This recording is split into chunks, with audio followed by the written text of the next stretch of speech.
serve with passion. Ang boss ta, bako man si Governor, bako man mga taga-sanggunian, nyaong kita digdi because of the people. Ang importante, we give our best, we serve our people, and lastly, we have to first the plight of our indigents, so mga pobre ta. Iyan ang data paglingawa perme. Makalihis na ang tulong bulan pagkatapos bukasan ng Josefina Belmonte Duran Albay Provincial Hospital o GBDAP sa Ligao City, sunod na nagkaigwan in soft opening o inisyal na pagbubukas asin operasyon ang Piduran Memorial District Hospital o PDMDH sa Piduran, Albay. Sigun kay Albay Governor Noel Ebriega Rosal, tulos na isa sa angat hari sa pagiging infirmary pasiring sa level 1 category ang ospital na pigpunduhan ngunyan na taon nindagdag na 150 milyon pesos kan gobyerno probinsyal asin 7 milyon pesos hali sa Department of Health. Sana dito ay magamit perme. Ang ibig sabihin sana dito perming makihilang, no? So we have right now 45 beds, pero that can be double in the next months or next year. Siyempre po, yung to delivery room, OR, laboratory, talagang kukumpituhon ta, and of course, so x-ray, magayon ng satuyang ilalaad. This year, I would like again to emphasize that I asked the Sanggunian in the budget for 2026 na dagdagan kay 150 million ang satuyang budget sa mga bulong, supplies, and other important na materyales para sa hospital, para pakantaman ng Sanggunian. Okay? Congratulations po sa province of Albay at kay Governor Rosal for really mainstreaming health as one of his pilot programs. Talagang makikita mo na, sabi mo nga, binibilisan, open pa lang nung yung bagong building ng JBDAP, and then ngayon, Duran. Meron pa yatang nakalinya si Governor.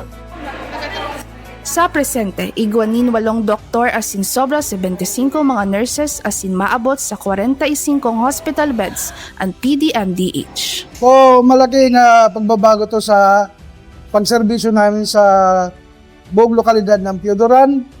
Kasi po mas ma-improve namin ang hospital na nadagdagan ng aming doktor, pati ang mga staff, ang mga facilities namin, nadagdagan ng mga instruments. Magkakaroon po ng pagbabago. With the all-out support ng governor po, napakalaking bagay talaga na ma-realize namin ngayon. And kasi kami, lahat naman, ever since gusto namin talaga is makapagbigay ng service, health service na maayos. So this is where talaga magagawa namin yun na with my comfort sa patient, and everything na na nakikita namin na mas improved talaga. Very much, very improved na. We are finally realizing little by little, yet at a fast pace, the efforts to establish the best healthcare and infrastructures Albayanos deserve. Pighinguhan ni Governor Rosal na maibalyo na ang operasyon asin mga pasyente sa bagong edifisyo kan PDMDH huli sa bako ng marhay na sitwasyon kan lumang edifisyo sa poblasyon kan Piduran. Actually, so dating hospital talagang mahirap yun para sa pasyente kasi once na nag-uuran, sa laog, tarag doon talaga. Kaya nga na, safety sin ng maray. Magayon sa indang kwarto at saka kung sakaling may mga kalamidad ba, halimbawa bagyo, hindi na kami magparalipat-lipat. Talaga hindi na kami mag-steady. Sa enot pa sa ng pagbukas kan PDMDH, tulos ng nakamati nin ginhawa asin kaugmahan ang mga personahes kan ospital, siring man ang mga pasyente kaini.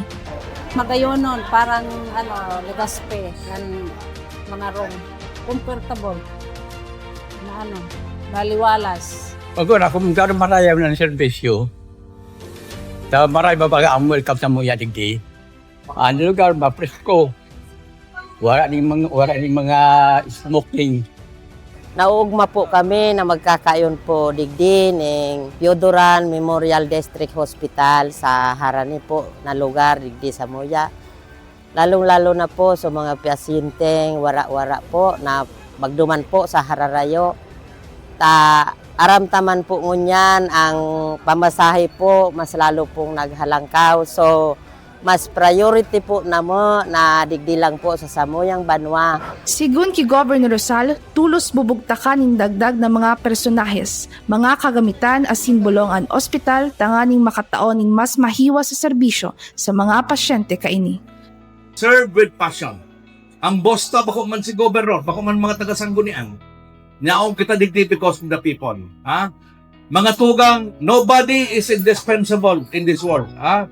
Ang ibig sabihin, dahil man pwede na kita sana ang pwede magtrabaho. Maski ang gobernador, ayaw na ko digdi dahil binutuhan kita. Sa masunod, kung di ako butuhan, tayo na naman kita magirilingan. Di ba? Ang importante, we give our best. We serve our people. And lastly, we have to first the plight of our indigents, so mga pobreta. Iyan ang data paglingawa permi. Kamawotan kan Gobernador kan Albay ang tulos asin pirming malalaoman na pagsimbag sa pangangaipo medikal kan mga Albayanos.